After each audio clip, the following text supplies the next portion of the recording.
les traits reconnaissables de la dépendance affective ou d'une personne dépendante affective du moins. Bonjour à toutes et à tous et bienvenue sur ma chaîne Esther Valentin, votre coach spécialisé en vie sentimentale. Et aujourd'hui, on va voir ensemble 8 traits, 8 signes, 8 comportements d'une personne qui est dans la dépendance affective. Donc là, ça va vraiment être spécifique à la dépendance amoureuse, affective. On va voir 8 signes ensemble. Premièrement, on va commencer tout de suite. Il va y avoir ce côté anxieux. Être anxieux à l'idée d'être seul. Vous l'avez sûrement entendu, réentendu, la peur de l'abandon. C'est ni plus ni moins cette anxiété extrême à l'idée de se retrouver seul en dehors d'une relation. Donc c'est vraiment être vulnérable pour la personne qui est dépendante affective. Être seul, c'est de la vulnérabilité. Pas de sécurité dans la vie, en fait, indépendante, dans la vie individuelle. Alors, pourtant, la vie individuelle, on le sait aujourd'hui, c'est quand même quelque chose d'essentiel. Même si on est en couple. Mais pour une personne dépendante affective, il n'y a vraiment pas de sécurité dans cette partie de vie individuelle et indépendante. La peur de la solitude, ni plus ni moins. Le deuxième trait qu'on va retrouver, ça va être les difficultés à prendre des décisions. Le besoin de l'avis de l'autre, la validation de l'autre. Ça va toujours être quelque chose que va rechercher une personne dépendante affective pour se confirmer qu'elle convient à l'autre, pour se confirmer que ça lui plaît. Elle aura du mal à prendre des décisions. Elle aura du mal à être le moteur parce qu'elle veut être sûre de convenir. Le besoin de l'approbation de l'autre. En troisième trait, on va retrouver une faible estime de soi. Il va vraiment y avoir un sentiment d'infériorité. La perception négative d'elle-même, de la personne dépendante affective, alors que pour l'autre, elle aura une perception au contraire positive. Et donc ce déséquilibre qu'elle va instaurer, automatiquement, elle va en faire une sorte de comparaison aux autres, toujours négative, tournée contre elle. Ça veut dire qu'à chaque fois que la personne dépendante affective va faire une comparaison avec quelqu'un d'autre, ce sera elle qui sera la personne inférieure, la personne qui aura plus de choses négatives à trouver dans cette comparaison. Ça sera toujours, mais lui, il a ça de mieux, il a ça de mieux, il a ça de mieux. Le jugement n'est pas neutre, le jugement n'est pas juste. Ça sera toujours négatif contre soi, positif pour l'autre. Pas de reconnaissance de ses valeurs et de ses qualités sans que ce soit un partenaire qui lui dise. Elle aura toujours du mal à ça. Donc elle va utiliser les comparaisons, elle va utiliser la vie amoureuse, la dépendante affective, la personne dépendante affective pour vraiment retrouver cette reconnaissance. Le quatrième trait qui est de toute façon, vous allez le voir dans la lignée du reste, ça va être de vraiment s'oublier pour répondre à l'autre. Je m'explique un petit peu mieux. Il va avoir vraiment une difficulté à avoir des aspirations individuelles. Ça, on l'a vu, parce que de toute façon, il n'y a pas de sécurité dans la vie indépendante.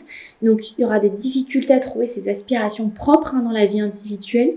Les attentes de l'autre, du partenaire amoureux, ça va vraiment être de ça que la personne dépendante affective va s'imprégner.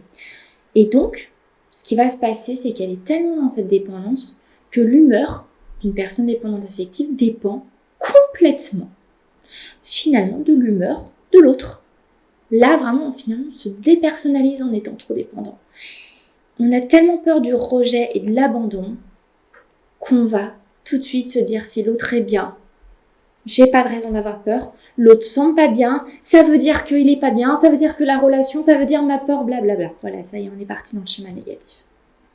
Le cinquième trait qu'on retrouve, ça va être la difficulté à fixer ses limites. Pourtant, c'est vraiment, vous le savez, quelque chose qui est essentiel aux relations amoureuses saines. Tout accepter pour être accepté. Ça va être un petit peu inconsciemment ce que la personne dépendante affective va faire. Alors qu'une relation saine, c'est oser tout simplement exposer ses limites, en parler, les définir. C'est tout simplement donner des repères à l'autre qui sont essentiels pour que la relation ait des bases solides et grandisse. Et la personne dépendante affective ne le voit pas comme ça. Ses limites, elle n'osera pas les imposer parce qu'il y a cette obligation inconsciente de convenir à l'autre, ni plus ni moins. Le sixième trait qu'on retrouve chez les personnes dépendantes affectives, c'est vraiment de croire en l'amour idéalisé. Ça veut dire par là, vous allez reconnaître ce genre de phrase, hein, je ne peux pas vivre sans lui, ou encore il est tout pour moi, il est toute ma vie, ou elle est toute ma vie, je n'ai rien d'autre. L'amour peut tout faire, on peut tout accepter par amour. Je vais juste dire que ça fait tellement, tellement de pouvoir donné à l'autre. Sur vous, vous êtes un être humain à la base, plutôt d'une manière équilibrée sur cette planète avec l'autre. Vous avez une place tout aussi importante que cet autre être humain. Encore plus pour vous, vous devrez être la personne principale de votre vie. Et là, vous donnez tout pouvoir sur votre vie, sur votre être, à un autre être humain. Et souvent sans qu'il le demande. C'est vous qui avez besoin de ça. C'est dangereux de donner tout le pouvoir de votre vie et de votre bien-être à un autre être humain que vous-même. C'est dangereux. Le 7e trait qu'on va retrouver, celui-là on connaît bien, ça va être la jalousie. En fait, la jalousie, elle vient d'une très faible estime de soi. Plus, avec une petite addition de la peur de l'abandon, ça génère la jalousie. Ne pas supporter la séparation, tout savoir, quand je dis la séparation, c'est vraiment l'autre n'est pas avec moi, fait une activité sans moi, etc. Le fait de vouloir tout savoir, de tout contrôler pour se rassurer.